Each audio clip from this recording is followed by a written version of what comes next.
السلام علیکم ورحمۃ اللہ وبرکاتہ۔ میں معذرت خواہ ہوں کہ آپ کے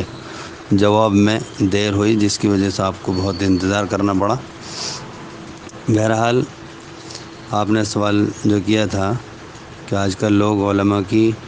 بڑی توہین کر رہے ہیں اور ان کی عزت سے کھلواڑ کر رہے ہیں اور ان کی پگڑیوں کو اچھال رہے ہیں، تو اس طرح کے لوگوں کی مثال بالکل ایسی ہے جیسے کہ کوئی آدمی آسمان میں کو تھوک رہا ہو۔ جو شخص آسمان کی طرف کو تھوکے گا تو اس کا تھوک اس کے منہ پر ہی آنا ہے۔ ایسے لوگوں کو یہ معلوم ہونا چاہیے کہ جن کی طرف ہم تھوک رہے ہیں وہ علماء ہمارا انتہائی قیمتی سرمایہ ہیں۔ وہ جیسے بھی ہیں ہم سے الحمدللہ لاکھ درجہ افضل ہیں۔ ہم ان کی خاک پا کے برابر نہیں ہیں، اس لیے کہ یہ وہ جماعت ہے اور یہ وہ لوگ ہیں جو انبیاء علیہ السلام کے وارث ہیں۔ جس طرح بیٹا خواہ وہ لنگڑا ہو، لولا ہو، اندھا ہو، کانا ہو، کیسے بھی ہو، وہی اپنے باپ کا وارث ہوتا ہے، اسی طرح سے علماء بھی چاہے وہ کیسے بھی ہوں وہی انبیاء علیہ السلام کے وارث بننے کے مستحق ہیں، اور یہ فضیلت ان کی من جانب اللہ ہے۔ ایسا نہیں کہ کسی نے یہ فضائل اور اس طرح کی خاص باتیں اور اس طرح کے مراتب ان کے لیے گھڑ لیے ہوں، اپنی طرف سے بنا لیے ہوں، ایسا نہیں۔ قرآن و حدیث کے اندر اس طرح کی باتیں ہیں۔ اللہ تعالیٰ نے ارشاد فرمایا هل يستوي الذين يعلمون والذين لا يعلمون، کہ جو اہل علم ہیں وہ اور جو اہل علم نہیں ہیں وہ دونوں برابر ہو سکتے ہیں؟ تو اللہ تعالیٰ نے یہ بات ارشاد فرما دی ہے کہ دونوں کبھی بھی برابر نہیں ہو سکتے ہیں۔ لہذا جو لوگ علماء پر زبان طعن دراز کرتے ہیں اور پھر کہتے ہیں کہ انہوں نے قوم کا بیڑا غرق کر دیا ہے، ایسے بھی لوگ ہیں۔ بہت سے یوں کہتے ہیں قوم کو برباد کر دیا ہے، تو ان کو معلوم ہونا چاہیے کہ ان کی فضیلت قرآن کریم سے، احادیث سے، صحابہ سے، اسلاف سے، مختلف انداز سے اور بڑے بڑے بھاری بھرکم الفاظ سے ثابت ہے، اور اس طرح کے لوگ جو ان کے مخالف ہیں، ان کے دشمن ہیں، ان کی بدبختی، ان کی شقاوت اور ان کی محرومی، اور اسی طرح یہاں تک بھی ہے کہ ان کے ایمان سے ہاتھ دھو بیٹھنے تک کی بھی اپنے اکابر نے باتیں ارشاد فرمائی قرآن و حدیث کی روشنی میں۔ تو اس طرح کے لوگوں کو ہوش کے ناخن لینے چاہیے اور ان کو بتلانا چاہیے کہ ان کی فضیلت سے اگر تمہیں پریشانی ہو رہی ہے تو تم اس کو چھوڑو، بلکہ تم اپنی دنیا اور آخرت کی خیر مناؤ۔ چنانچہ حضور صلی اللہ علیہ وسلم نے ارشاد فرمایا کہ کل قیامت کے دن اللہ تعالیٰ عام مجمع میں علماء کو بلائے گا اور ان سے ارشاد فرمائے گا کہ میں نے تم کو یہ علم اس لیے نہیں دیا تھا کہ آج میں برسر عام سب کے سامنے تم کو ذلیل کروں، اور پھر ان کے حق میں جنت کا فیصلہ ہو جائے گا۔ تو اس طرح کے لوگ پھر وہاں پر کیا کہیں گے؟ امام محمد رحمۃ اللہ علیہ کو کسی نے خواب میں دیکھا، معلوم کیا کہ آپ کے ساتھ میں اللہ تعالیٰ نے کیا معاملہ فرمایا، تو حضرت امام محمد رحمۃ اللہ علیہ نے فرمایا کہ جب میں بارگاہ رب العزت میں گیا تو مجھ سے ارشاد ہوا کہ تم کیا مانگتے ہو؟ میں نے عرض کیا یا رب اغفر لی، اے میرے رب بس میری بخشش فرما دیجیے۔ ارشاد ہوا کہ محمد اگر تم کو عذاب دینا ہوتا تو تم کو یہ علم میں عطا نہیں کرتا، ہم نے تم کو یہ علم اسی لیے بخشا تھا کہ تمہاری بخشش کر دی جائے۔ اور دیکھیے یہ دشمنی آدمی کو کہاں تک لے جاتی ہے۔ فقہ الاکبر جو امام ابو حنیفہ رحمۃ اللہ علیہ کی بڑی مستند اور بڑی معتبر کتاب ہے، اس کی عبارت ہے من ابغض عالما من غیر سبب ظاہر خیف علیہ الکفر، کہ جو شخص بغیر کسی دینی دنیاوی کسی وجہ کے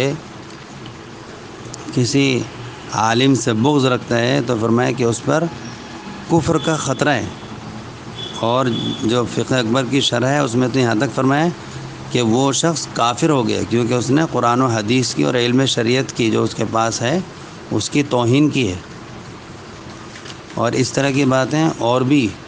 اپنے بہت سے اکابر سے ثابت ہیں، انہوں نے بڑے وثوق کے ساتھ میں یہ بات ارشاد فرمائی ہے کہ ایسے شخص کے لیے خطرہ ہے کہ کہیں مرنے سے پہلے وہ کافر نہ ہو جائے، کیونکہ حدیث شریف میں یہ بھی ہے من عادی لی ولیا فقد آذنتہ بالحرب، کہ جو شخص میرے کسی ولی سے، میرے کسی دوست سے دشمنی کرتا ہے تو میرا اس سے اعلان جنگ ہے۔ ہم اور آپ خوب جانتے ہیں،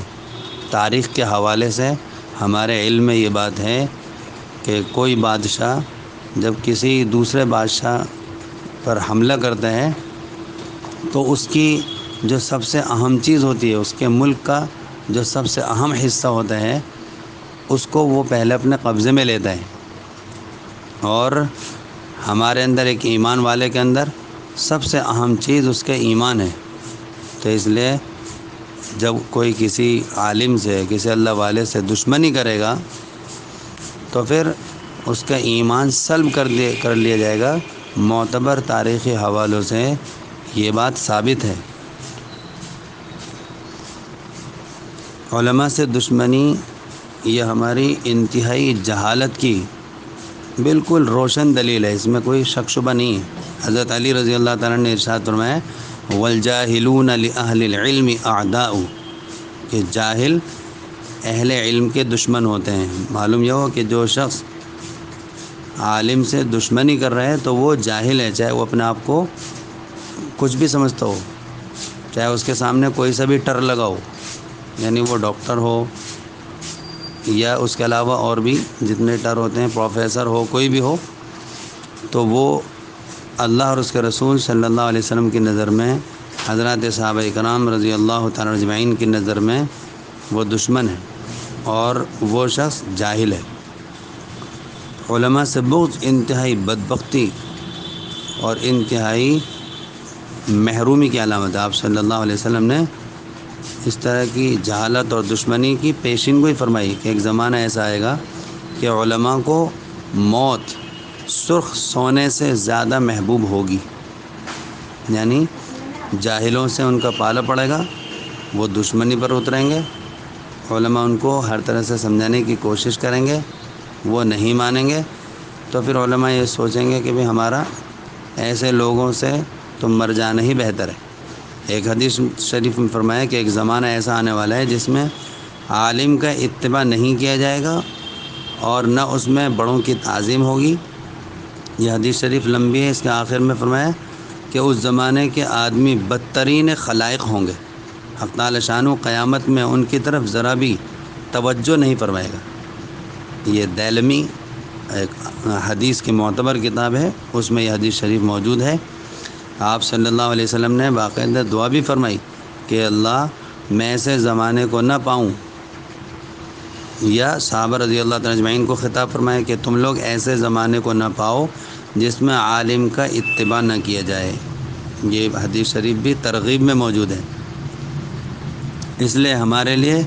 خیر اور بھلائی اسی میں ہے کہ ہم تمام علماء کو اپنے سر کا تاج سمجھیں، اور جس عالم کے قول سے یا عمل سے ہمیں تکلیف ہو، کیونکہ عالم اچھے بھی ہوتے ہیں اور ان میں بہت سے بد عمل بھی ہوتے ہیں، تو اگر ہمیں کسی عالم سے تکلیف ہے تو ہم ان کی عزت اور ان کی حرمت کا خیال رکھ کر کے ہم ان کے ساتھ میں معاملہ کریں گے۔ ہم ان کے ساتھ میں اس طرح سے کوئی سلوک نہ کریں کہ جس سے ان کے پاس جو علم ہے اس کی توہین ہو، اور زیادہ بہتر یہ ہے کہ اگر ہو سکے تو ہم ان کا معاملہ اللہ کے سپرد کر دیں، اللہ کے حوالے کر دیں۔ وہ ان کو اللہ تعالیٰ جانے گا، وہ اللہ کا کام کر رہے تھے، اگر انہوں نے کوئی خیانت کی ہے، کچھ وہ گڑبڑی کر رہے ہیں تو وہ اللہ کا اور ان کا معاملہ ہے۔